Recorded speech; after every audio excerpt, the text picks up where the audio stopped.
bienvenue dans Gastronomiquement Vôtre, l'émission qui décortique le contenu de vos assiettes et les coulisses des restaurants. Avec Henri, nous avons décidé de voir les choses en grand et en domaine en particulier, les grands banquets, là où le nombre de convives dépasse l'imagination. Que la cuisine soit populaire, collective ou gastronomique, et nous aurons l'opportunité d'avoir en ligne Guillaume le cantinier, star des réseaux sociaux, et Jason Chicandier, l'humoriste, qui voit la pitance à grande échelle. Nous allons voir l'histoire du banquet, quelques recettes, ainsi que les limites liées au nombre de convives et les limites de la restauration collective, parce que nous avons la chance d'avoir le retour du fabuleux Benoît. Bonjour Benoît. Bonjour. Moi ça me fait chaud au cœur en tout cas, et bien sûr Henri pour nous accompagner. Salut Michel, salut Lucie, salut Benoît. Et Lucie à la technique, voilà. Les banquets, une histoire, des recettes, une histoire fabuleuse. Ça date de quand, Henri, les banquets ? Alors les banquets, la convivialité en général, écoute, d'après mes recherches sérieuses sur le sujet, dès les premiers chasseurs-cueilleurs, forcément ils se réunissaient autour du feu pour manger, pour se survivre tout simplement, parce que être en groupe c'était quand même plus un gage de survie que d'être isolé. Donc on a déjà cette notion de cohésion sociale et de survie dès les premiers hommes. Après à l'Antiquité, on a une convivialité qui se structure aussi autour de repas communs. Par exemple dans la Grèce antique, le banquet s'appelle symposion, et ce sont des lieux où on échange des idées autour du vin, de la table, un peu comme on le ferait aujourd'hui. Enfin ça existait déjà très bien à la Grèce antique. Et au Moyen-Âge, c'est surtout les seigneurs qui font des grandes tablées pour montrer un peu leur richesse, leur puissance et leur sens de l'hospitalité, avec des jongleurs, avec des spectacles, avec des troubadours, etc., etc. Enfin, tout ce qu'on voit dans l'imagerie du Moyen-Âge. Et au temps moderne, à partir du 19e siècle, il y a ce qu'on appelle les salons, tu sais, les salons littéraires, puis les cafés, puis les restaurants, qui est une invention assez récente quand même, où on se réunit, c'est pareil, autour de la table. Et aujourd'hui encore, avec les repas de famille, les réunions virtuelles sur les réseaux, enfin, depuis les premiers hommes jusqu'à aujourd'hui, on a toujours trouvé le moyen de se réunir en famille ou entre amis autour de belles tablées pour partager la table. Parce que manger, c'est aussi un acte social, collectif, et c'est quand même plus agréable de partager un gueuleton avec 8 bons copains que tout seul devant sa télé. Enfin, je pense que on est d'accord. Ouais, ça dépend comment c'est fait. Souvent, oui, les personnes seules ont du mal même à manger. Ou même se préparer à manger, ne serait-ce que ça. Oui, histoire. J'ai cru qu'il allait nous parler des orgies romaines, mais bon. Non, ça c'est hors micro. C'est hors micro, tant pis. Les banquets, c'est histoire de fou, quoi. C'est des grandes bouffes. J'ironisais sur les orgies romaines, mais Caligula, faut penser au plat. Hein. On mangeait du cygne, on mangeait des animaux de façon extraordinaire. C'était un truc de dingue. On peut appeler ça des orgies culinaires. Ouais, non, c'était ça. Hein. C'était surtout la base. Comme tu disais, c'était aussi pour montrer la puissance économique d'un pays. On faisait venir des fruits qui venaient de l'autre bout du continent, les épices, Dans Astérix, il y a toujours de la graisse d'ours. Je me suis toujours demandé si c'était vrai que les Romains mangeaient de la graisse d'ours. T'as vu ça dans si tu prends Astérix et Obélix, t'as pas fini entre les sabots de chameau. Mais il y a toujours de la graisse d'ours à chaque fois. Ils mangent ça. Ça doit être ça doit tenir au corps. Hein. Les tripes à la graisse d'ours, je me souviens maintenant. C'est pour les banquets, c'est quand même quelque chose de faramineux, et il y en a qui quand même essaient de battre des records, et nous avons la chance d'avoir Jason Chicandier. Je sais pas si vous connaissez les gars, non ça. Benoît, ça lui parle pas du tout. Il s'est déconnecté des réseaux sociaux depuis des années là. C'est ça, mais je lui ai dit, tu sais. Donc Jason Chicandier, on va avoir la chance de l'avoir en ligne. Au téléphone. Alors on est avec Chicandier aujourd'hui sur Westrack Radio pour nous raconter un petit peu ces grandes tablées. Salut Chicandier, comment tu vas ? Je vais très très bien, merci. Bon, alors c'est toi qui as eu la plus grosse pour la raclette, là visiblement, ça a été un carton, j'ai vu ça, 2300, c'est ça que vous avez fait pour la grande raclette de Saint-Étienne, là en mars ? 2226, exactement, mais oui, je crois qu'on a le record. Et est-ce que tu t'attendais à ça ? Non, c'était quand même incroyable. Oui, c'était fou, les inscriptions, c'est vrai après on a fait des salves d'inscription, et à un moment donné, la dernière salve qui faisait, pour 300 personnes, on l'a remplie en moins de 15 secondes, je crois. Incroyable. Et du coup, alors, ça t'a donné l'idée d'autres grands raouts comme ça. J'ai vu, il y a le poulet géant, là, avec le poulet frites. C'est ça, c'est en juin, ça ? Et c'est ça, là, le 8 juin, on est à Saint-Jean-des-Vignes, dans le Beaujolais. Ouais. On sera 500. Quand même. Pareil, on a rempli, et ça va être génial. En plus, je fais une belle arrivée en hélicoptère. Oh là là, génial. À la Bébelle, donc ça va être assez incroyable. Une belle cascade. Comment? Tu vas faire une belle cascade. Tu vas. Ouais, alors Léger, voilà. quoi. Léger. Comparaison n'est pas raison. Hein. Je vais faire la chicandos, mais après on va faire en octobre une choucroute immense à Cogolin, en face de Saint-Tropez, avec la vue sur Saint-Tropez. Ah ouais, alors il y a quand même l'idée, au début je me disais, il faut que ça soit un petit peu raccord avec le terroir. Là c'est la raclette à Saint-Étienne, la choucroute à Cogolin. Donc en fait, il vaut mieux que ça soit juste n'importe quoi en fait. C'est ça l'idée. C'est un peu le principe. Alors, en fait, il y a à la fois le côté n'importe quoi, parce qu'on aime bien cette singularité et pas être trop scolaire. Et puis à la fois, il y a le fait de se faire connecter de régions qui n'auraient pas l'habitude de connecter ensemble. Donc on s'est dit que l'Alsace connecte avec le Var. C'est quand même rigolo, quoi. C'est parce que peut-être qu'à terme, ça va créer des connexions qui auraient pas été créées en faisant que le terroir, etc. Et puis comme ça, nous on va évidemment prendre des produits alsaciens. C'est-à-dire qu'on va manger une choucroute et à la fin, ce sera une tarte tropézienne avec du vin des Côtes-de-Provence. Voilà. Donc et là par exemple, quand on fait à Saint-Jean-des-Vignes, on fait le poulet frites. À la fin, on fait la spécialité locale, notamment la tarte à la praline. Donc en fait, on fait travailler les produits régionaux et on fait travailler aussi d'autres régions. Donc c'est plutôt sympa. C'est vraiment génial. Et dis-moi, alors frites pour 500 personnes, c'est une logistique, tout ça. Comment ça se passe? T'as une agence alors j'ai vu qui bosse avec toi là, qui organise tout ça? Oui, alors il y a une agence qui s'appelle l'agence Coïncidence qui bosse avec moi, avec Maxime Balouza. Ouais. Et à chaque fois, nous, on prend que des professionnels. Et là, pour les frites, c'est des professionnels de la frite avec 2 bains de cuisson et en plus, c'est des frites fraîches, pas de congelées. Donc, ça sera vraiment des super frites cuites au dernier moment pour que ce soit les très très bonnes frites. Et du poulet, c'est évidemment du poulet de Bresse. La Belle Rouge. Ah quand même, oui, ça, j'allais dire, parce que tu as vu les polémiques là sur les poulets, on va pas citer les marques, mais les poulets de hangar là avec des néons et qui se chient dessus. Non. Ça sera pas ça, là, nous, c'est du vrai poulet. On fait que du quali, tout le temps, que du quali. Ouais, même si c'est du volume, c'est important de le dire ça, parce qu'on peut imaginer, tu vois, pour 500 personnes, ça va être vite fait, mais en fait, tu fais du grand volume, mais quand même de la belle qualité, quoi. Exactement. Et c'est d'ailleurs un peu la patte qu'on veut imprimer, c'est de dire, c'est pas parce qu'on fait du volume et c'est pas parce qu'on fait de la marade qu'on en oublie quand même l'essentiel, à savoir de faire travailler nos producteurs, etc. Ouais, bien sûr. Donc on rappelle la date là pour le poulet dans le Beaujolais, c'est le 8 juin, c'est ça? Comment ça se passe? C'est déjà complet ou on peut encore réserver là? C'est complet. Ah, c'est fini là. Au départ, on était 420, puis on a ouvert à 450 et là il nous restait un peu de place, donc on a ouvert 50 places de plus et ça y est, c'est depuis avant-hier, c'est full de chez full. Ah ouais, donc les bouffes de Chicandos, c'est comme les Stones en fait, en 2 secondes c'est fini quoi, il y a plus de place. Alors j'aimerais bien remplir mes salles comme je remplis mes bouffes, mais ouais, non, c'est vrai que ça marche bien parce que les gens du bouche à oreille savent que c'est à la fois qualitatif et c'est des moments qu'on passe, c'est très familial. Il y a des groupes de musique, à chaque fois il y a des bandas.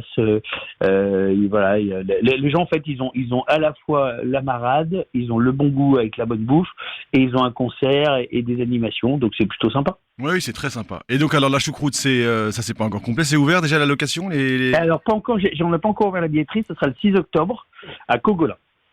Eh ben écoute, ça va être un. Ça sera pendant les voiles de Saint-Tropez, donc ça sera très très animé de ce côté-là pendant ce week-end. Eh ben ça va être génial. Raconte-moi en 2 secondes, si on a encore 3 minutes, ton livre là qui vient de sortir, les miscellanées. Alors c'est un mot savant, c'est pour dire un peu un mélange. T'appelles ça un peu un livre de Gog, hein, c'est ça? C'est un livre qu'on lit sur le trône, c'est ça? C'est un livre pour les lieux des anges, exactement. Il y avait mon copain Bafi qui faisait ça. Il y avait aussi mon autre pote Bruno Solo qui avait fait ça sur les anecdotes du cinéma. Moi, je parle de culture de façon générale, sans me prendre pour un autre. Donc, on parle de cinéma, on parle de gastronomie, télévision. Il y a des citations, il y a des fausses citations, il y a des dialogues, il y a des faux dialogues, il y a des anecdotes, il y a des fausses anecdotes. Et donc, c'est un petit mélange entre un petit bréviaire pour Briller en société, et il y avait les nuls qui avaient sorti ça, les nuls le livre, que j'avais adoré, que j'avais dans mes toilettes et que je lisais tout le temps et parfois on y reprend et voilà, c'est un petit mélange de tout ça mais avec des vraies anecdotes et du vrai savoir quand même. Bien sûr. Parce que je sais qu'on a aussi tous les deux, on aime bien la musique, notamment on avait parlé de Marcel Azola, Le jazz, c'est quelque chose que les gens connaissent pas forcément de toi, en plus, ça, ce côté, le fait que tu sois aussi un amateur de cinéma, de culture, de... Oui, en fait, moi, à la base, ce qui est marrant, c'est quand on trouve un perso, après, les gens vous identifient évidemment forcément au perso, mais moi, à la base, je suis Laurent, et je suis plutôt quelqu'un qui aime bien la culture, le cinéma, la littérature. Quand on aime les gens, en fait, je crois que t'es comme moi, on aime un peu les gens, on aime le genre humain, et donc on aime tout ça, on aime toutes les histoires, on aime toutes les expressions. Et après, c'est sûr que Chicandier, tel qu'on a pu le constater dans ces diatribes dans la voiture ou ailleurs, on peut se dire c'est un beauf sans culture. Et puis c'est bien parfois de revenir un peu à Laurent aussi, que je ne délaisse pas non plus totalement pour les gens. Il faut être, à mon avis, il faut être un peu aveugle pour voir que ça. Mais c'est vrai que moi je trouve que t'es un moraliste en fait, tu sais, mais au sens pas au sens de qui fait la morale, c'est pas bien, faut pas s'il fait pas ça. C'est plutôt un moraliste, quelqu'un qui décrit vraiment les mœurs du temps, les habitudes, les petits travers de la société. Oui, voilà. T'es un labruyère pour moi. Excuse-moi, c'est un peu. Oh. Non mais c'est vrai, non mais toute proportion, toute proportion gardée. Je veux dire, mais ce caractère-là, tu sais, de piquer, de croquer les traits de caractère. Voilà, les tromperies, les secrétaires avec les patrons, les machins. Tout ça, c'est des choses qui existent et que tu pointes vraiment, quoi. C'est assez sévère, mais c'est très juste et c'est tendre en même temps, je trouve. C'est de la sociologie à la petite semaine. Voilà, vous aimez bien. Ouais. Donc les miscellanées de Chicandier, ça c'est en librairie. C'est en librairie, oui, c'est en librairie, c'est à la Fnac. Chez Flammarion, je crois, c'est ça. Voilà, c'est Flammarion l'éditeur. Et donc on espère, là je vais avoir les chiffres cette semaine, j'espère que ça commence à marcher un peu, non pas pour des raisons pécuniaires, mais surtout parce que j'adorerais qu'ils me commandent le 2, parce que je me suis régalé à le faire. C'est ça, mais génial. Et ben écoute, et puis pour tout le reste, ton spectacle, parce que tu es quand même multicarte et tu as 1000 vies, comme le chat, on te suit sur les réseaux et on voit, parce que ça tourne, il y a du cinéma, j'imagine, des projets, il y a du... Enfin, bon, je sais pas comment tu fais dans tes journées, mais à mon avis, ça doit être assez chargé. Oui, là j'avoue que ça a été. Depuis janvier, je suis rentré qu'une vingtaine de jours chez moi. Ouais. D'ailleurs, ça a été un peu compliqué avec ma femme et ma fille, forcément. Ouais. Et là, ça y est, ça se calme un peu. Et fin juin, je suis en vacances. Et là, j'ai 2 mois de vraies vacances. De vraies vacances en famille. Voilà, ils ont poussé pour quand même écrire. Je dois réécrire un spectacle et je suis en train d'écrire un film. Mais c'est quand même les vacances. Bon, génial. Eh ben écoute, Chicandier, je te remercie beaucoup de nous avoir accordé ce temps sur Westrack Radio. Et donc, on suivra de très près tes aventures culinaires, gastronomiques, littéraires, musicales, etc. Enfin, parce que tu as quand même beaucoup de choses à nous dire encore dans les années à venir. Donc, merci beaucoup à toi. Des bises du Havre. Sympa à faire. À bientôt, salut. À bientôt. J'adore ce mec. Allez, une petite coupure musicale avant de parler cantine avec Oné de Lenny Kravitz sur Westrack Radio.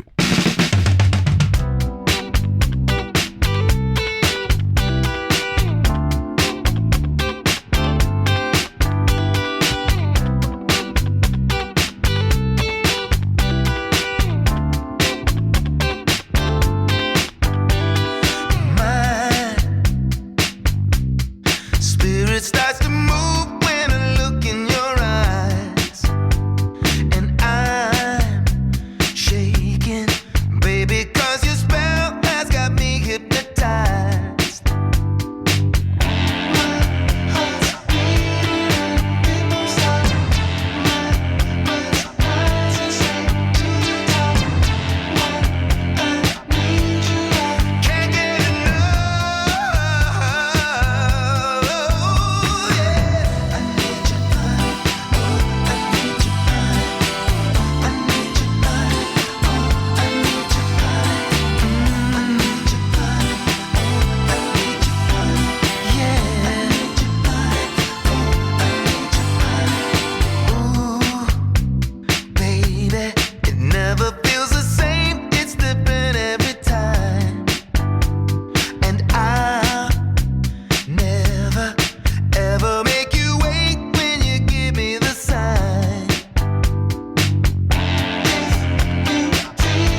Voilà, titre issu de son dernier album Blue Electric Light de Lenny Kravitz.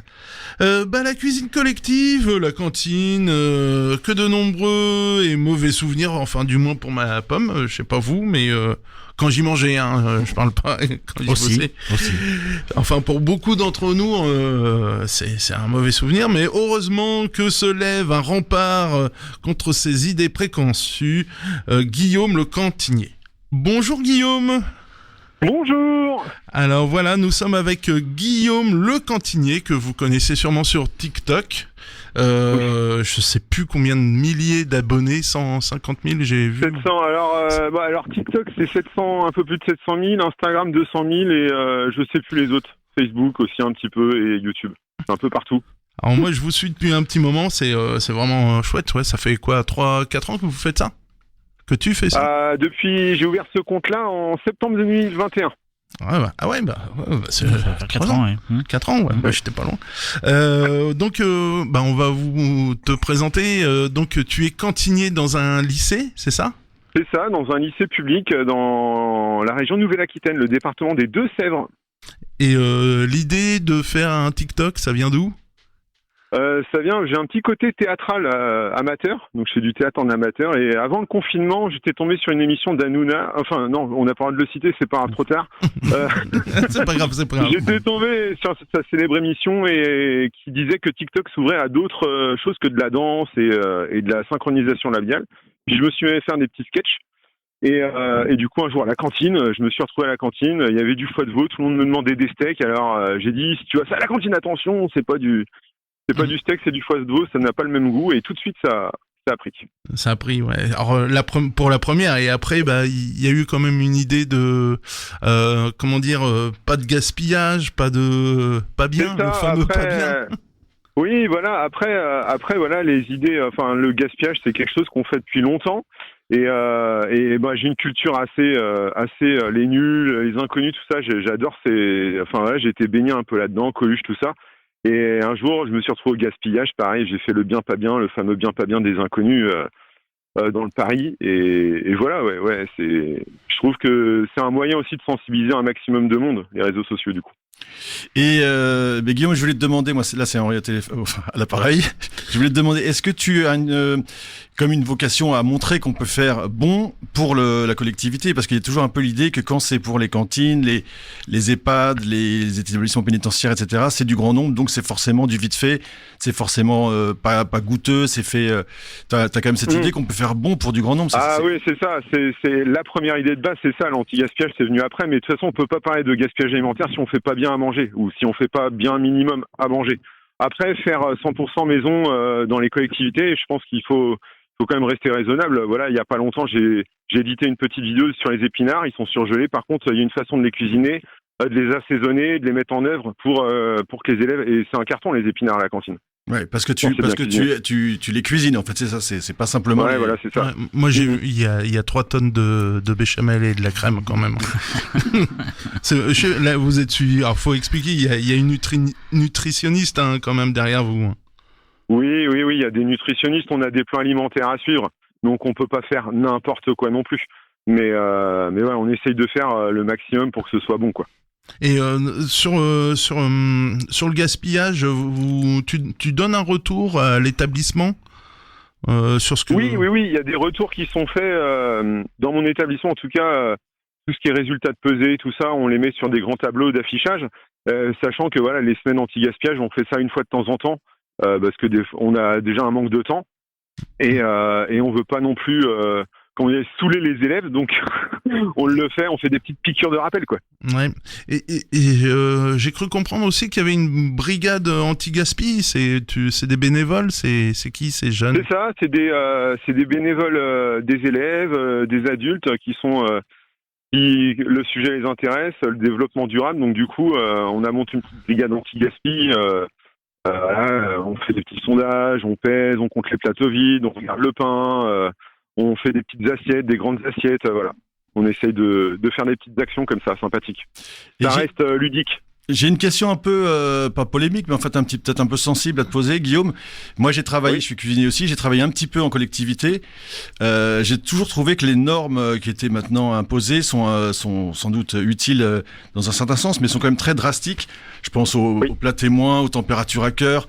J'ai même été dans des établissements que je citerai pas, où même le chef me disait, écoute, tu peux pas flasher à cœur, ça prend trop de temps, donc tu me notes des températures dans le cahier un peu entre 65 et 70 au hasard, en sortie de cellule, etc., etc., etc. Et c'est vrai que ça prend un temps fou. Est-ce que ça te semble parfaitement justifié, ou est-ce que tu penses qu'il y a quand même un excès de normativité dans la collectivité, de choses qui empêchent du coup de passer plus de temps à cuisiner, puisque tout le temps qu'on passe à écrire dans des cahiers et à noter des choses, on le fait pas à cuisiner. Ça te semble cohérent et justifié, ou ça te semble exagéré, toi, ces normes-là?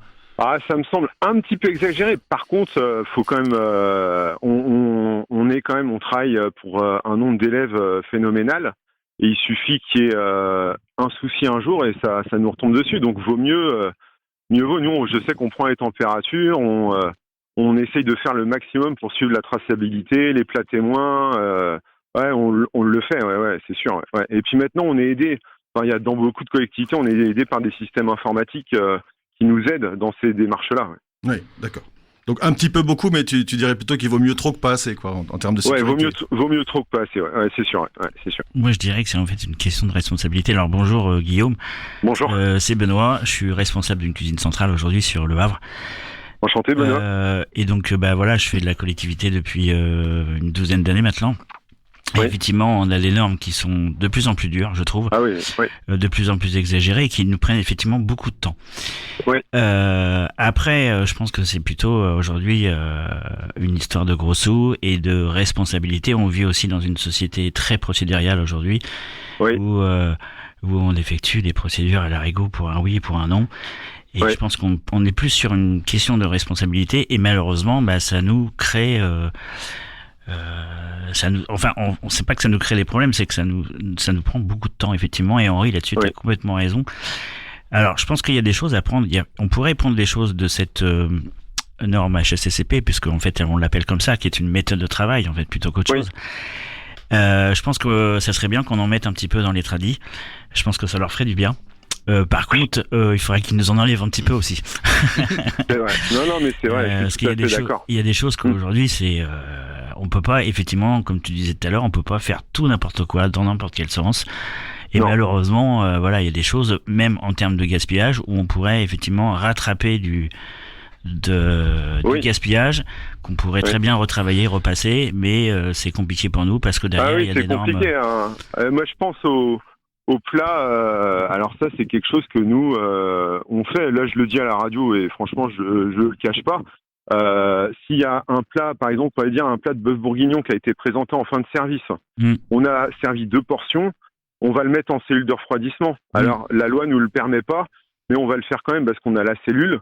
Mais voilà, si on suit vraiment la traçabilité à la lettre, le bourguignon va à la poubelle dès qu'il est présenté au service. Je suis tout à fait d'accord. Oui, il y a quand même une dérive vers un excès d'espèce de prudence excessive, mais au prix de carrément béné de la nourriture qui est tout à fait bonne, quoi. Enfin, c'est quand même. Voilà, c'est ça. C'est quand même dramatique, Et une dernière chose, enfin pas une dernière chose, peut-être Michel voudra intervenir, mais par rapport à toutes les histoires un peu de locavorisme, de circuits courts, etc. Est-ce que vous avez une attention, trouver des éleveurs, des maraîchers, des choses comme ça un petit peu autour de l'établissement, ou c'est pas facile à faire aussi?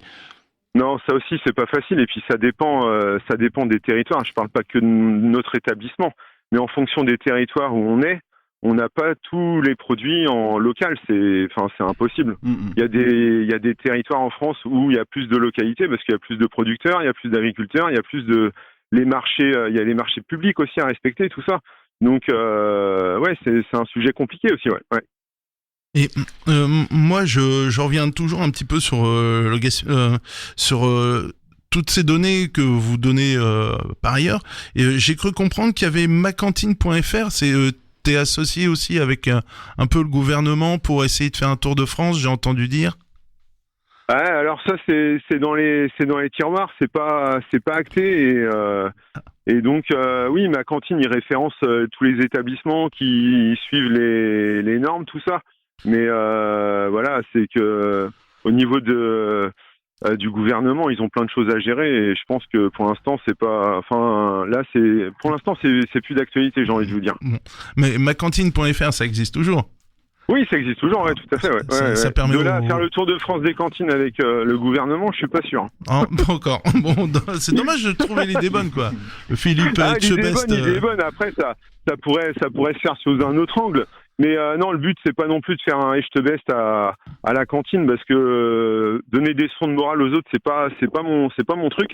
Moi, c'est plus l'idée de mettre en avant ce qui se fait de mieux dans les cantines en France. Ouais, c'était plus ça le concept du Tour de France des cantines. Ouais. Et moi je trouvais que l'idée était bonne. Bon, c'est dommage que ça soit en stand-by. Oui. Bah après l'idée est bonne. C'est pas. Voilà, c'est toujours en tête, quoi. Par contre, ça trottine. Ah oui, mais faux. Il y avait un autre truc qui m'avait beaucoup plu aussi sur ton TikTok, c'est SOS plateau de cantine. C'est-à-dire les autres élèves d'autres établissements qui envoient une photo de leur en disant au secours, c'est ce qu'on est obligé de manger. Donc, ouais, alors là c'est pareil, c'est un petit peu anecdotique, mais il y a des choses qu'on voit maintenant dans les cantines, hein, qui sont folles, quoi. Mais c'est pareil, après faut connaître la situation. On peut pas dénoncer comme ça non plus les autres. Enfin, ça reste humoristique, quoi. Mais c'est bien de le dire aussi, et puis de mettre en avant ce qui se fait de bien. Et malheureusement, il y a encore des restaurants scolaires où ça se passe mal, quoi. Oui, non, mais ils ont les mêmes contraintes, voire plus, ça se trouve. Hein, localement, on ne sait pas comment ils sont logés. Même au niveau du personnel, des budgets, tout ça, de la collectivité, les politiques mises en place, alors, c'est tout un truc. Hein. Ah, mais ça m'avait plu, c'était chouette, parce qu'on parlait quand même de Guillaume Gomez, quoi. Enfin, c'est dommage, ce petit Tour de France, ça, je trouvais que c'était un beau projet. Si, c'est encore dans les tirs, ça va peut-être venir. Enfin, ça va se faire. On sait pas. Ah, ça va se faire. Je suis comme un enfant gâté. Je le fais un petit peu de mon côté, là. Par exemple, mercredi prochain, je vais dans un lycée hôtelier à Saumur. Et donc voilà, on va mettre en avant une bonne cantine, on va faire des petites actions anti-gaspi, donc ouais. Je le fais de mon côté pour l'instant, mais ouais. Et bientôt d'autres projets où on te voit toujours sur TikTok ? Oui, toujours sur TikTok, Instagram, les réseaux sociaux. Un projet à venir, mais je peux pas trop en parler pour l'instant. Voilà. Ouais, j'ai aperçu une de tes collègues qui intervient de temps en temps pour filmer. Enfin, je trouve. Moi, ça m'éclate, en tout cas. J'aime beaucoup. Bravo, c'est super. Bravo, très beau travail. Merci beaucoup. Merci beaucoup, Guillaume. Merci beaucoup, à bientôt. Merci pour votre invitation et belle journée à vous. Merci. Également, à bientôt. Voilà quelqu'un qui doit servir d'exemple à mon sens. Nous avons aussi la chance d'avoir Benoît qui, vous l'avez entendu tout à l'heure, qui a fait son retour parmi nous. Ça va-t-il, copain ? Ça va et toi ? Ça va bien, je suis content de te voir, ça fait... Voilà, et quand on parlait de restauration collective, j'ai tout de suite pensé à toi. C'est gentil, merci. ça a l'air de te faire vachement plaisir, ça se voit. On en parle souvent entre nous, autour d'une table, autour d'un verre, et c'est quand même, tu l'as dit tout à l'heure, il y a énormément de contraintes. Oui. Alors déjà le personnel en ce moment, le manque de personnel. Ça, je pense que ça concerne tout le monde. C'est général. Il manque et non pas d'ailleurs que la cuisine. Il y a d'autres secteurs d'activité en France aujourd'hui où on est touché aussi. Le BTP, oui, il y a d'autres problématiques. On a aussi des contraintes, on va dire financières, techniques. L'inflation. Oui, mais il y a aussi en collectivité, c'est réputé aussi pour être des budgets quand même très serrés. En termes de coûts, ce qu'on appelle chez nous les coûts denrées en fait, donc pour faire le prix d'un repas. Donc on parlait du scolaire tout à l'heure, de la cantine. Moi j'y suis pas, mais je connais un petit peu la chose. Aujourd'hui on doit tourner aux alentours de 1,70 €, entre 1,70 € et 1,90 € pour faire à manger. Donc un repas donc qui comprend dans le scolaire une entrée, un plat, une garniture, un fromage et un dessert. Voilà. 1,70 €. Oui, c'est tendu. Donc après, effectivement, on est sur des productions de masse. Donc après, on a aussi, on peut vite rapidement perdre de l'argent, mais on peut vite aussi en gagner. Parce que effectivement, c'est des quelques centimes, mais quand on fait, surtout dans le scolaire, des gros lycées, quand on fait 800 ou 900 couverts jour, ça peut aller très très vite. Non. Pour vous donner une idée à nos auditeurs, dis-nous, c'est quoi une commande de yaourt moyen ? Alors pour chez moi, ouais, oui. pour chez toi. Alors, à chaque moi, fois, chez moi, j'hallucine, moi. Chez moi, je suis une petite cuisine centrale, on va dire. C'est pas un gros volume de convives qui représente tout de même à peu près entre 12 000 et 13 000 couverts mensuels. Je suis sur un 7 sur 7, dans ce qu'on appelle les 7 sur 7. Donc en fait, je suis ouvert 7 jours sur 7, 365 jours par 365, et je m'occupe du petit déjeuner jusqu'au dîner, et en passant par certains des établissements, du goûter aussi également. Hors prestations Les exceptionnelles. yaourts. Et donc les yaourts, voilà, je commande à peu près environ 1000 yaourts par semaine. Yaourts nature. Donc j'en commande d'autres aussi, hein. Et ça concerne que mes yaourts nature, qui sont les laitages pour certains points de restauration, le self, le petit déjeuner, etc., etc. Le yaourt nature aujourd'hui, ça vaut à peu près entre 26 et 28 centimes d'euros. Ah, voilà. Moi, j'ai un budget, aux alentours pour le repas du midi de 2,70 € à peu près. Et le soir, je dois être à 2 €. Ah non, c'est 1000 yaourts. Moi, 1000 yaourts, ouais. J'en achète 6, il y en a toujours un en train de moisir au fond du frigo. Que personne veut. Hein. T'en as toujours un qui reste au fond du yaourts, truc. donc oui, après ça, c'est du volume. Quand ils arrivent. Mais, oui, parce que dans les problèmes que tu me cites souvent, c'est... Oui, quand ils arrivent. Oui. Pardon, je vais être vulgaire, mais le putain fait chier, c'est toujours pas arrivé. C'est ça. Alors, en fait, on parlait tout à l'heure, tu parlais de quelque chose du local. En fait, Henri parlait du local. La problématique aussi pour nous, en production de masse comme ça, et on n'a pas forcément les fournisseurs locaux qui vont pouvoir répondre à nos besoins, en fait, en quantité, dans le quantitatif. Donc nous, le local, en fait, on le préconise plutôt sur du régional, où moi je travaille avec donc des grossistes, bien évidemment, mais qui se fournissent quand même à titre local. Donc notamment, excusez-moi, sur Vitefleur, dans l'Eure. Alors voilà, c'est des départements voisins. Donc on est plutôt sur des alentours de 150, 200 km, mais c'est déjà très bien. Mais faire vraiment du local, donc autour de chez nous, Octeville, etc., il n'y a pas le volume. Il n'y a pas le volume, en fait. C'est surtout ça. C'est un problème de volume, en fait, aujourd'hui. Et dans le biologique aussi, j'imagine. Donc. Alors, le bio, nous, pour l'instant, on n'y est plus. Il ne faut pas se voiler à la face. Hein, en fait, dans beaucoup de collectivités aujourd'hui, ils ont tous arrêté le bio. Même si c'est une réglementation derrière, c'est parce que c'est dû à l'inflation qu'on a pris depuis 1 an et demi, où on s'est pris à peu près entre 25 et 30% d'augmentation en 18 mois. Sur une gamme de produits qui est quand même très large. Donc à un moment donné, c'est soit tu vas voir ton client puis tu lui dis vous allez augmenter les prix de 15% ou de 20% parce que moi je peux plus, ou alors on arrête. Donc aujourd'hui la plupart des clients ont de même arrêté les marqueurs, ce qu'on appelle chez nous les marqueurs, donc le bio, certains labels, les pêches durables, les choses comme ça, dû au problème d'inflation. Donc aujourd'hui ça se stabilise, on va dire. On verra dans quelques mois où on en sera, quoi. Et, pareil, parce que là c'est une cuisine centrale et il y a des satellites à côté. C'est ça. Donc il y a aussi des problèmes de distribution. Enfin, est-ce que vous avez des problèmes sur la distribution, sur les antennes On peut avoir, mais c'est souvent par rapport à des erreurs humaines, en fait. Hein. Donc des problèmes de main d'œuvre en fait aujourd'hui. Parce que ça revient toujours à la main d'œuvre donc. Voilà. Donc après on a toutes ces contraintes, mais on a aussi des contraintes de ce qu'on appelle de procédure en fait, parce qu'en collectivité on travaille sous une méthode de travail que je parlais tout à l'heure, donc qui s'appelle l'HACCP. Je dirais pas le nom en anglais parce que c'est aussi important que de ce qu'on nous demande de faire tous les jours. Mais c'est une méthode de travail qui vient garantir la sécurité alimentaire de nos consommateurs. Alors, on peut expliquer quand même, c'est de l'eau, parce que t'as sous-entendu un peu plus dans le traditionnel, mais on est quand même soumis à ces règles de HACCP. C'est d'abord de l'autocontrôle. Oui. Alors que ce soit au niveau des températures, des températures de stockage, de distribution, température de conservation, de refroidissement. Parce que tout à l'heure, Guillaume Le Cantinier parlait de cellules de refroidissement. On passe de 65 degrés à 2 degrés en moins d'1 heure. Moins de 10. Moins de 10 Moins de 10 degrés. On ne demande pas de degrés.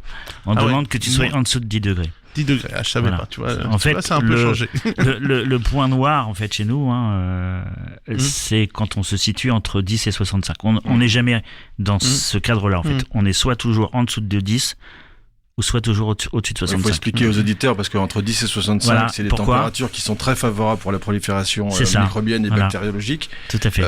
On voit bien qu'une bactérie à 30-40 degrés, elle se sent bien. Oui. À 0 degré, elle se sent pas bien, et à 70-75, elle est souvent morte ou sporulée. Oui, voilà. Donc ce qui est tangent, c'est cet écart entre 10 et 60, où là, on a des risques de prolifération. C'est ça, et donc de sécurité alimentaire, en fait. Ouais. Donc les températures, les surfaces, c'est-à-dire l'hygiène en ça va au-delà, oui. Après, c'est-à-dire on met des petits chiffons magiques qui changent de couleur pour faire sur simple, les surfaces, pour savoir s'il y a des bactéries ou pas. Pour faire simple, grosso modo, on va pas passer toutes les étapes, mais sur une cuisine collective, en plus sur une cuisine centrale, encore plus, puisqu'en fait on distribue des repas. Une cuisine centrale, ça veut dire quoi? Ça veut pas forcément dire le nombre, le volume, c'est qu'on a l'autorisation de pouvoir livrer des points de distribution à l'extérieur. Et donc là, ça peut générer des problèmes en termes de sécurité alimentaire. En fait, sur une cuisine centrale ou une cuisine collective, à partir du moment où vous avez un produit qui rentre dans une cuisine, au moment où il rentre, jusqu'à sa distribution, il va être tracé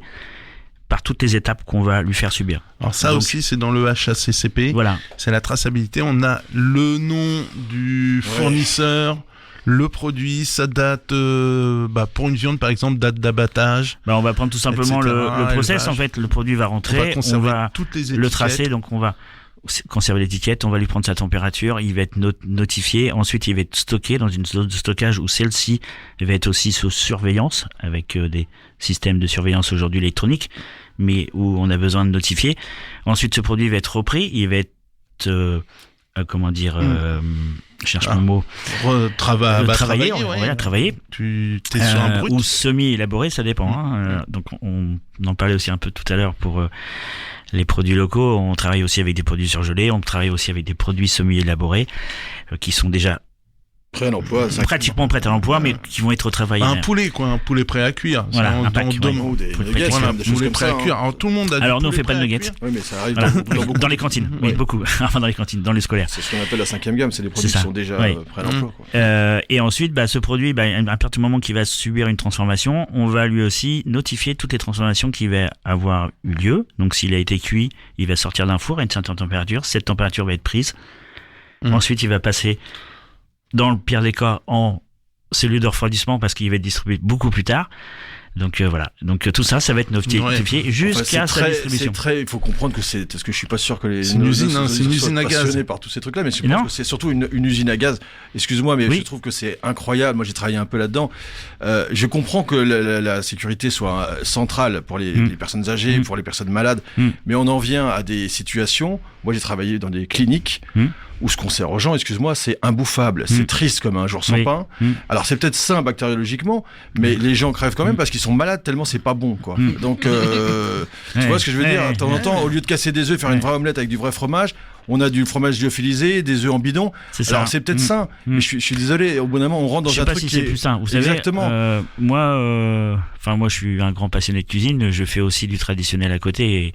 Et les auditeurs, ça fait peut-être longtemps qu'ils m'ont aussi entendu, mais certains me connaissent et je fais aussi du tradi à côté, notamment plutôt en matière de banquet, en fait, qui est pas la même production, mais fait maison, plus d'une manière plus traditionnelle, on va dire. Tu as des beaux records. Et un œuf, pour moi, il est pas plus sale qu'une boîte de conserve. Il est même moins sale. Bien sûr. Et puis surtout, c'est ce dogme de Pasteur, si tu veux. Moi, je suis très révolté contre ça. On a cette idée, depuis Pasteur, que ce qui est pasteurisé est sain. Donc, on a du caprice des dieux, mais ce sont des fromages qui te développent pas la flore intestinale. Voilà, exactement. Si c'est pas un peu pourri, c'est pas bon. Non, c'est pas ça. Moi, j'ai des scoops là-dessus. Des produits avec de la vie, quoi. Moi, j'ai des scoops là-dessus. Vous savez, aujourd'hui, j'ai des fromages. Non, alors, on peut pas appeler ça fromage. D'ailleurs, on l'appelle préparation laitière. C'est marqué spécialité fromagère. Ouais, voilà. Quand vous recevez un pain de Gouda qui fait chez nous des pains de 3 kilos, qui sont bien rectangulaires. D'ailleurs, on ne sait pas comment. Je crois qu'ils ont inventé des machines les meules carrées qui font 10 mètres de long et qui te sortent des pains comme ça. Et on a des DLC aujourd'hui de 6 mois. Date limite de consommation. Ce sont des produits qui sont morts en fait, en vrai. Donc il n'y a rien dedans en fait. Il y a du lactosérum, des ferments. C'est complètement. Et puis aujourd'hui, on travaille. Alors, pas nous, à mon grand désarroi, mais on travaille beaucoup avec les arômes aujourd'hui. Aujourd'hui, un nuggets de poulet, moi j'en fais pas parce que on est au lié aussi les cuisines. Il y a beaucoup de cuisines collectives. Alors après, on va peut-être pas rentrer tout dans les détails aujourd'hui, mais on est sectorisé par secteur d'activité. Et après, en chaque grande marque de collectivité qu'on peut nommer éventuellement aujourd'hui, qui sont Sodexo, Dupont, Elior, Orest qui fait partie du groupe Compass. Tous ces gens-là ont des offres commerciales et apportent des offres commerciales. Vas-y. Et du coup, en fonction de l'offre, en fonction du coût denrée qu'on va vous attribuer, la cantine scolaire des Ormeaux est obligée de faire du nuggets une fois par semaine. Et moi, à contrario, dans mon contrat, je n'ai pas le droit de faire des nuggets. Et bien au contraire. Faut savoir que le nuggets aujourd'hui le moins cher sur la place du marché, en coût de production, ça coûte à peu près 2 centimes, 3 centimes d'euros. Sauf que dans ce nugget, vous avez rien. Vous avez juste du soja. De la VSM aussi, non? Comment? De la VSM, tu vois ce que c'est? Oui. La viande séparée mécaniquement, c'est donc ça, les restes des carcasses qu'on... Alors, ça va même au loin de là. Non, là, il n'y a même pas ça. C'est même pas ça. C'est que de l'amidon. C'est de l'amidon, du soja. Et de la rhum poulet. Et la rhum poulet. La rhum poulet, comment on le fait, la rhum poulet aujourd'hui? C'est les carcasses. Les carcasses qu'on récupère, qu'on fait sécher, qu'on broie et on crée une poudre. Et en plus, on est capable de leur donner cette poudre c'est au même poulet qu'avant. C'est de la chimie, quoi. Faut arrêter. Mais bon, on va parler quand même quelque chose de la collectivité là. Mais c'est nos ça faut que ça sorte, il fallait que ça sorte. Mais tu disais que tu fais aussi du traditionnel. Moi, je t'ai vu faire des hamburgers pour 80 personnes. Oui. C'est quoi ton plat ou ton menu, le plus gros truc que t'aies réussi à faire en collectivité ou en collectivité, là aujourd'hui traditionnel. Même en collectivité, on sort des burgers pour couvert du service du midi pour 300 personnes. Non, pas le truc froid au milieu et brûlant à l'extérieur. Non, du burger qu'on monte. Tu te cramais la gueule qu'on monte le jour même pour le jour même. En fait, on fait de plus en plus. Alors, on parlait tout à l'heure, il y a des... Voilà, c'est vrai. Vous cuisinez pour de vrai, donc? Oui, bien sûr. Et de plus en plus dans les collectivités, parce qu'ils se sont aperçus qu'effectivement, il y a encore beaucoup de choses... on va dire horribles, hors normes, qu'on voit encore dans certains restaurants collectifs. Donc du coup, on a fait appel quand même à un main-d'œuvre qui vient plutôt aujourd'hui du traditionnel que d'autres main-d'œuvre que je parlerai pas en fait. Mais où on n'a pas le même regard en fait, notamment dans l'anti-gaspi aussi. Et donc on s'aperçoit aussi que de fabriquer le jour J pour le jour J, c'est quand même de temps meilleur que d'avoir préparé ça 2 jours ou 3 jours avant. Il faut savoir, sur les cuisines centrales comme les nôtres, par exemple, on a le droit, alors moi, j'ai le droit à J-3 ou J+3, c'est comme vous voulez. C'est-à-dire que je peux fabriquer aujourd'hui et le consommer que dans 3 jours.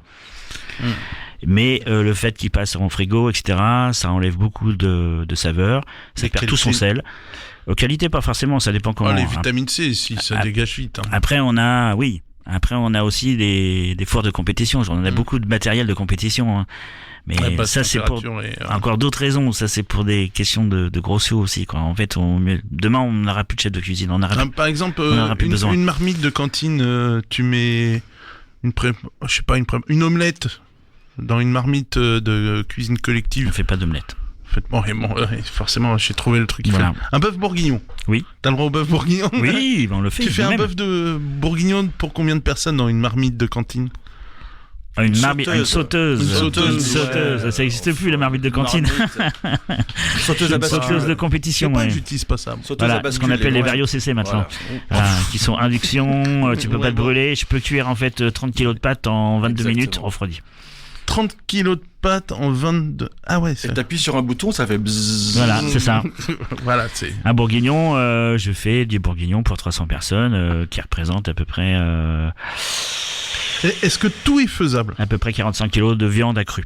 Toi qui viens de la collectivité, je veux dire... Non, tout n'est pas faisable, à mon grand désespoir. Non, mais on oublie les normes, les obligations, mais avec le matériel et ainsi de suite, est-ce que on peut par exemple, l'omelette, nous, en cuisine centrale, on fait pas. Pourquoi? Parce qu'en fait, on a une problématique technique de maintien à température jusqu'à son moment de distribution. Okay. Donc l'omelette, si c'est pour le midi... elle va être fabriquée aux alentours de 10h30. Même pas avant, bien avant, parce qu'en fait on a toute la livraison après à faire. Donc on utilise quand même des choses qui sont des caissons qui tiennent, etc. Mais le problème c'est que... Comment? Les cuissons qui gardent le chaud, les norvégiennes. Oui, qui gardent le chaud ou le froid. Voilà. Et ben quand t'arrives, tu présentes l'omelette sur l'assiette, en fait à l'intérieur elle est verte. Ouais. Elle est soit côté éponge en fait, bien caoutchouteuse, même si tu l'as cuit baveuse, etc. Et c'est surtout que l'œuf verdit en fait. Ouais. Voilà. Ça, Et donc ça oxydation, ouais. c'est pas présentable. De manière c'est générale, change. tout ce qui demande des cuissons minutes, c'est en collectivité, ça marche pas quoi. Je pensais du foie de veau, c'est pareil. Si tu n'en tu fais pas sais, non c'est- plus. voilà.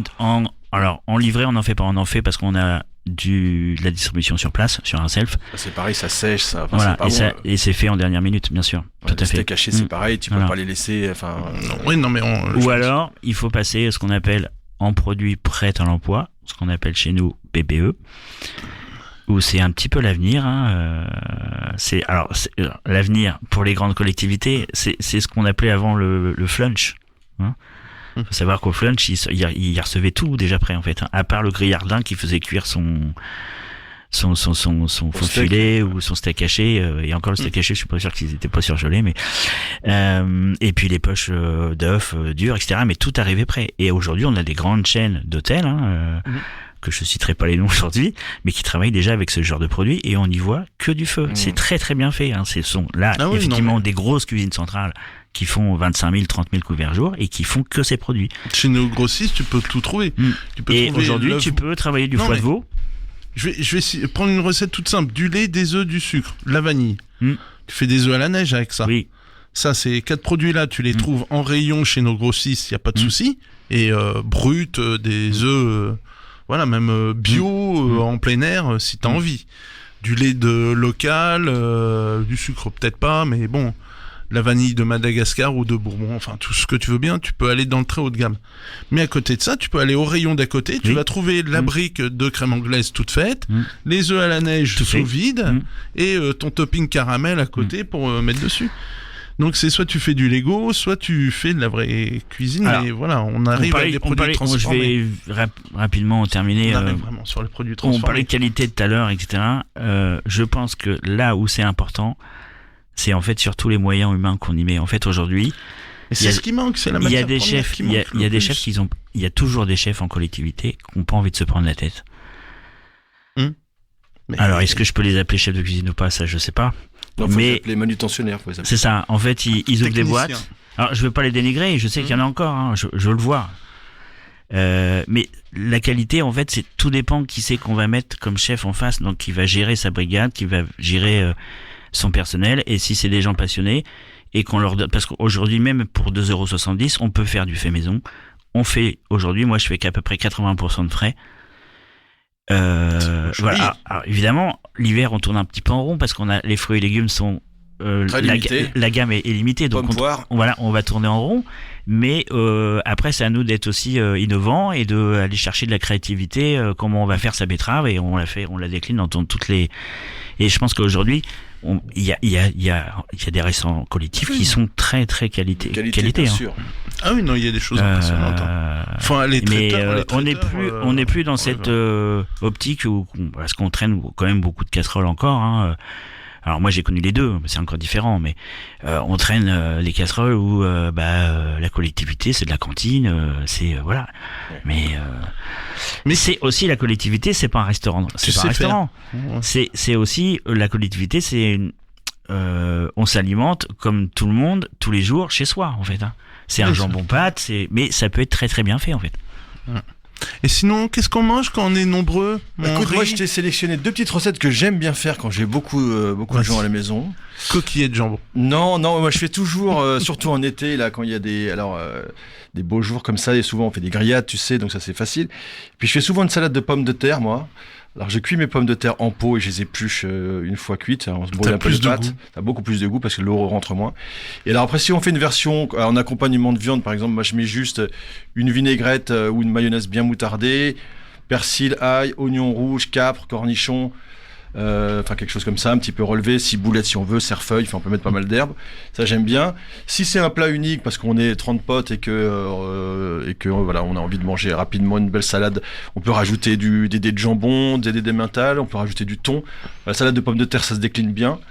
C'est pas cher, ça cale bien, et je trouve que moi j'aime bien faire des grosses salades de pommes de terre. Tout le monde se met à l'épluchage.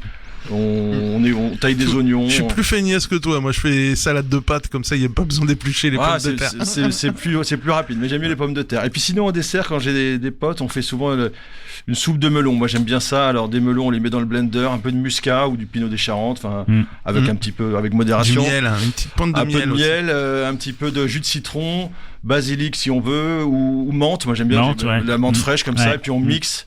On laisse ça au frais 1 heure pendant qu'on prend l'apéro. Et puis en dessert, on a un truc après le fromage qui est frais, qui est sympa et qui est facile à faire en nombre aussi. Tu prends 10 melons, 15 melons, tu les mixes, t'en as pour 30 personnes facilement de la soupe de melon. Même plus que ça, oui. Voilà, exactement. Donc moi je dirais salade de pommes de terre et soupe de melon. Voilà, c'est mes deux bangers pour les grandes tablées. Moi j'ai dans mes bangers, comme tu dis, c'est paella. Je trouve que c'est le plat passe-partout, tu sais, fruits de mer.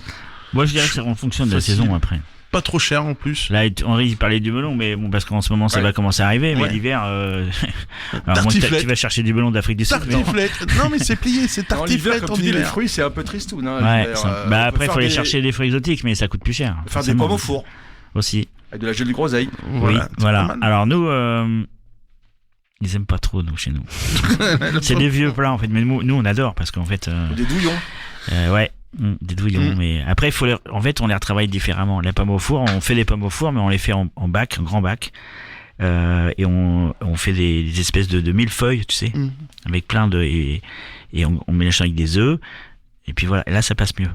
Mais la pomme au four, vraiment, il va falloir que tu décortiques, etc. En plus, nous on est dans le milieu handicap, c'est rien de simple. C'est rien de simple. Sinon, le plus grand banquet de France, vous le connaissez ? Non, raconte-nous. C'est vieux, c'est très vieux bizarrement. Parce que autant Monsieur Chicandier fait des tablés de 1500 personnes pour bouffer de la raclette, 2000 personnes, je sais plus. Autant le plus grand banquet, c'était en 1900. C'était le banquet des maires, organisé par notre président à l'époque, Émile Loubet. Je ne le connaissais même pas celui-là. Première République, c'était pour fêter l'anniversaire de la Première République. Il a juste invité 22 965 convives. Tous les maires de France et de Navarre étaient réunis à une table. Alors, pas juste le petit truc rigolo, on s'installe. Alors, c'était... Qu'est-ce qu'on mangeait ? C'était au jardin des Tuileries, voilà, ça y est, j'ai retrouvé. 700 tables de 10 mètres de long, de 32 à 36 couverts par personne. Parce que moi, c'est l'organisation du truc, surtout qui m'a interpellé. Non, mais j'ai le menu, c'est un truc... Alors, si tu veux le menu, hors d'œuvre, dinde de saumon, glacée parisienne, filet de bœuf en belle vue, pain de caneton de Rouen, poularde de Bresse rôti, ballotine de faisan Saint-Hubert, salade potel, glace succès Condé, dessert. J'ai même les vins, tu vois. La grande gastronomie culinaire. Ah ouais. Donc, et comme ils étaient pas sûrs, alors il y avait 39 000 bouteilles, et pour assurer le coup, ils avaient quand même prévu 3 000 litres de gros rouge, histoire de satisfaire. Je suis sûr qu'il n'y avait pas de sans gluten à l'époque, tu vois. Non. Bah non. Ou non, alors le personnel, parce qu'il faut du monde pour faire tourner cette boutique. 11 chefs, pas beaucoup. 11 stocks, 220 chefs de partie, 400 cuisiniers, 2150 maîtres d'hôtel, 50 préposés au vestiaire. C'est pour le petit personnel. Ils n'avaient pas les verres CC d'aujourd'hui. 22 000. Et pour donner, ça représentait 2 tonnes de saumon, 1430 kilos de faisan, 1430 faisans, 2500 poulardes, 1200 litres de mayonnaise, tout comme on peut être un peu ridicule quand même, 1000 kilos de raisin, 10 000 pêches, enfin 3000 litres de café. C'est du délire. Et où est-ce qu'ils faisaient pipi alors après, tu crois ? C'était le jardin, des Tuileries. Tu vois pas le truc ? C'était le jardin des Tuileries, donc j'imagine que c'est... Ils ont rempli les fontaines. En extérieur. Non, mais c'est c'est affolant. Donc c'est 22 000 personnes. Alors, on parlait de grands banquets, ainsi de suite. On pourrait parler aussi des bateaux de croisière, parce que j'y ai pensé. C'est quand même des villes flottantes, des villes flottantes avec je sais pas combien de restaurants là-dedans et plus le personnel à nourrir. Hein. Enfin, c'est des trucs de fou, quoi. Et c'est le plus grand banquet de France. Alors, j'irai chercher le plus grand banquet du monde. Mais je pense que les Indiens, ils vont nous battre avec leur cérémonial. Ah oui, c'est des trucs de... Quand ils te font du riz tandoori pour je sais pas combien de milliers de personnes devant le palais. On vous dira encore plus que 22 000. Je vais chercher. Ouais. Voilà. Et sinon, j'avais un petit coup de gueule. Mais c'est de la merde! C'est Henri qui m'a envoyé ça. Il me disait, ouais, c'est encore un scandale, faut que tu gueules. J'étais excité un petit peu, hein. T'as vu le chiffon rouge avec le taureau, là. Déjà un précédent coup de gueule sur les poulets Ross. Oui. Les poulets à croissance rapide. Pardon, voilà. Poulets de chair. De la société LDC. Alors, on va citer quand même les marques de chez LDC parce Maître que c'est Coq, le Gaulois, Marie, ils sont gelés, les plats cuisinés Marie. Donc pour les compétitions, on en a déjà parlé, modifiés génétiquement, gavés aux OGM, tout ce qu'on veut bien. Et monsieur Stéphane Bern, surprenant, qui explique dans une petite vidéo de 2 minutes à peine sur le site de L214, sur le site de L214, son coup de gueule en disant bah voilà, moi j'ai choisi de vivre en Normandie, dans le Perche et s'installe une usine. Enfin, une usine. C'est ça. Oui, c'est une usine de production de ce genre de poulet.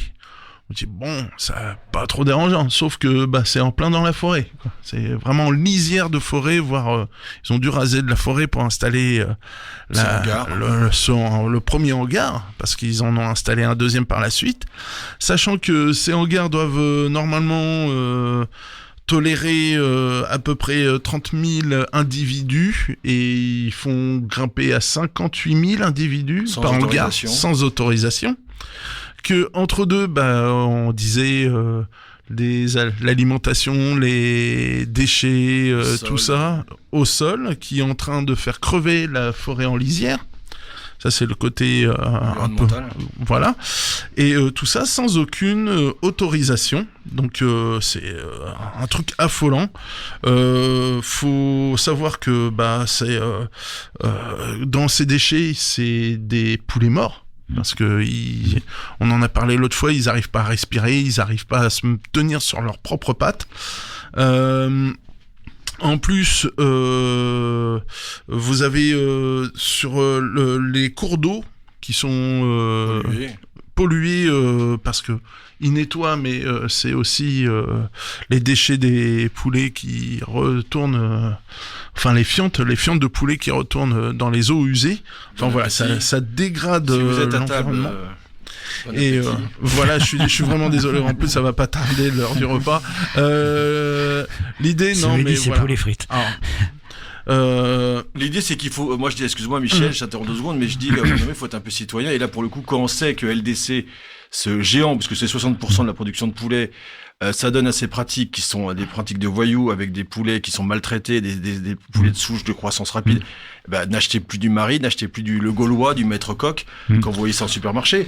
Il y a une pétition en ligne. Simplement, il faut arrêter d'acheter ces produits-là, quoi. Et il y a des critères qualité européens qui représentent 120 entreprises alimentaires. Donc LDC, ça représente très très peu d'entreprises pour un beau carnage inutile, parce que même en cas de crise, faut savoir que on va dire ceux qui font du bien aussi quand même, c'est-à-dire qu'il y a les critères European Chicken Commitment, il y a 120 entreprises là-dedans qui s'engagent à ne pas acheter ce genre de poulet, et je vais les citer quand même parce qu'on leur tape souvent sur les doigts, alors que eux ils ont dit non, ça passera pas, ça rentre pas chez nous. Il y a KFC, Burger King, Subway, pour citer les 3 plus gros, qu'on dit nous on n'utilisera jamais ce genre de poulet. Mais je pense aussi que ce qu'on appelle les GMS aujourd'hui, donc les grandes et moyennes surfaces, ils devraient aussi, dans un devoir de citoyenneté, ne pas acheter ces produits aussi. Et de bien-être animal. Parce qu'en fait aujourd'hui, pourquoi on fait ça, il faut aussi savoir pourquoi et quel est l'intérêt. Aujourd'hui, c'est juste pour faire baisser les coûts de production. Et aujourd'hui, le poulet que vous achetez chez Maître Gaulois, vous le payez toujours le même prix, alors qu'il revient 2 fois moins cher. Il revient rien du tout. Et qui c'est qui se fait la marge? À mon avis, c'est le GMS derrière. Aussi. Souvent l'intermédiaire. Oui. Enfin voilà, tu vois, et donc ouais, il y a une pétition qu'on peut signer pour militer ou simplement de façon active. Bah, il suffit, comme disait Coluche, il suffit de pas en acheter pour pas que ça se vende. Voilà, c'est boycotter, c'est aussi une façon de voter. Voilà, bah ça, voilà, c'est fini pour nous. Ça a été les gars. Oui, donc, très ça bien. vous a plu? Parfaitement. Parfaitement. Voilà. Je vais peut-être revenir. Tu vas peut-être revenir, mais pas de souci. Quand tu J'irai. veux. Voilà, t'as du boulot, t'as Aussi. beaucoup de travail. Tartine de beurre. Il y en a 9, il y en a 9 en tout maintenant, et puis on en enregistre prochainement encore d'autres de mes petites chroniques sur la musique, le vin, la gastronomie. Ouais, c'est La cool. dernière en ligne, c'est sur Francis Poulenc et le vin de Vouvray, puisque tu sais peut-être que Francis Poulenc, le grand compositeur, habitait, il y avait une belle maison du côté de Vouvray, le Grand Coteau, ça se visite, c'est une maison célèbre. C'est un beau pays de cocagne, hein, Vouvray, la Loire, là. Pays de Il y a des cocagne. beaux poulets. Tiens, c'est marrant, Il y a ça. des poulet beaux qui court. légumes, il y a du vin blanc, il y a tout ce qu'il faut. Je vais aller me retirer là-bas pour ma retraite, moi, tiens. Ça m'étonne pas. Voilà, c'était Gastronomiquement Vôtre sur Westrack Radio. Retrouvez le podcast de cette émission sur toutes les plateformes. Et comme disait Joël Robuchon... Et bon appétit, bien sûr.